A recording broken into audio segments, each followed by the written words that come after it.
یکم مئی کو خان صاحب نے جو چیزیں جس کی وجہ سے ڈسٹربنس ہوئی، بنیادی یکم مئی کو خان صاحب نے یوم مزدور پہ ریلی لکھوائی. ریلی کا اب خان صاحب ٹریننگ دے رہے تھے فوجی علاقوں کے اندر عمارتوں کی طرف لوگوں کو مظاہرہ کرنے کی طرف لے جانے کی. خیر وہ زوم میٹنگز کے اندر کرتے رہتے تھے. وہ ایک لمز والا جو ہے نا کوئی جان شیر ہے جو ہے نا کوئی وہ گٹھا سا ابو داؤد ٹائپ جو ہے نا وہ بھی انہوں نے رکھا ہوا تھا. ایک سلمان احمد رکھا ہوا تھا جس کا مجھے آج تک کرائٹیریا نہیں سمجھ آیا کیڑے پاسوں جو ہے نا سیاستدان ہے وہ گلوکار جو ہے نا. سارا زوم میٹنگز کے اندر موٹیویٹ کیا جاتا تھا ترجمانوں کو کہ میڈیا کے اندر کس طرح فوج کے خلاف، باجوہ کے خلاف آپ نے جناب کیا کیا باتیں کرنی ہیں، ڈرنا نہیں ہے، گھبرانا نہیں ہے، کچھ نہیں ہوتا، خوف کے دروازے توڑ دو، سارا کچھ کرتے کرتے. یکم مئی کو خان صاحب نے جی ریلی رکھوائی یوم مزدور کے بہانے. آرڈر دیا جی لیاقت باغ سے جناب جاؤ صدر والے پاسے. ہمیں پتہ چلا، ہم نے جناب این ٹائم پہ رات کو میں نے راجہ بشارت صاحب اور باقی ٹیم کو جو ہمارے پارلیمنٹیرین تھے اعتماد میں لیا. ہم نے جگہ چینج کر کے شمس آباد پارک طے کروا دی اور پھر وہاں جو ریلی ہوئی وہ ساری آپ نے دیکھی. خان صاحب کو برا لگا. خان صاحب نے 6 تاریخ کو دوبارہ ریلی لکھوائی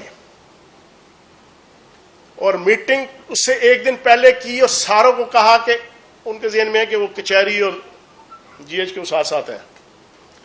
انہوں نے کہا جی کچہری جانا ہے آپ نے، کچہری چوک. خیر جس دن ریلی تھی شاک اٹالیا میں میں نے راجہ بشارت صاحب کو، باقی جازی خان صاحب، راشد حفیظ صاحب، ساروں کو ہم نے اعتماد میں لیا.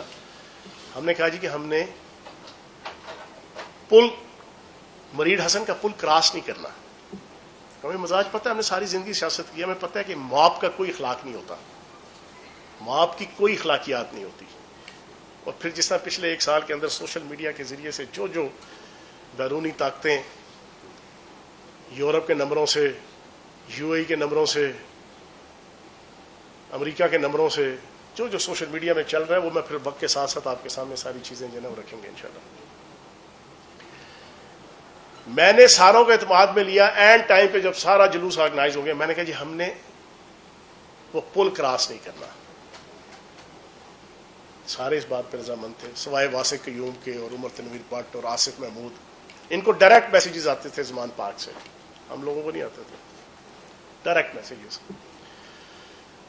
جلوس جب پہنچا ریالٹو چوک کے پاس تو میں جلوس کے قائدین ہم سارے جو اکٹھے کندھے سے کندھا ملا کے جا رہے تھے، میں ان میں سے نکلا اکیلا، اپنے 3 بندوں کو میں نے ساتھ لیا. بھاگا میں کوئی 500-600 میٹر آگے نکل گیا کہ میں پل کے پاس سے ہی پہلے میں نے اور میڈیا کو میں نے چلا دی کہ جناب ہم وہاں میڈیا ٹاک کریں گے. یہاں موجود ہے سارے گواہ ہے نا کہ میں نے اور ظریف صاحب بھی گواہی دیں گے. میں نے کہا جی میڈیا ٹاک ہم وہاں کریں گے اور وہاں ختم ہو جائے گا.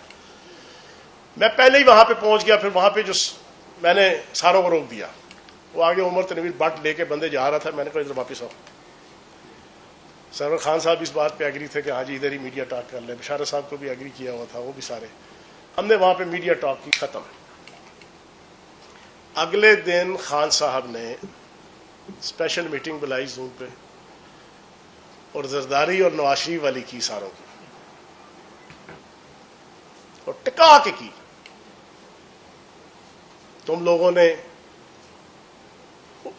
کچہری چوک کی طرف کیوں نہیں گئے؟ کس نے روکا؟ کون تھا؟ کیوں تھا؟ کیسے تھا؟ وہاں سے جو 1-2 یہ ایونٹ ہوئے.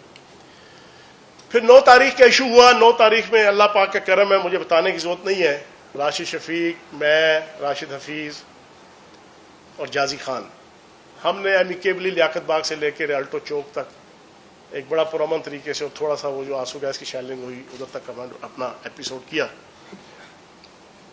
لیکن وہی جو 3 بندے میں آپ کو بتا رہا ہوں ان کو انسٹرکشن ڈائریکٹ تھی. پھر جو ہوا رات کو، آدھی رات کو دوبارہ واسق قیوم صاحب کا میسج آ رہا ہے کہ فوراً جی پی او چوک پہنچیں. Video message. جی پی او چوک کتنی دور ہے؟ میں نے اپنی ساری ٹیم کو منع کر دیا. میں رات کے ہی ابھی شوق میں تھے کہ یہ ہوا کیا ہے.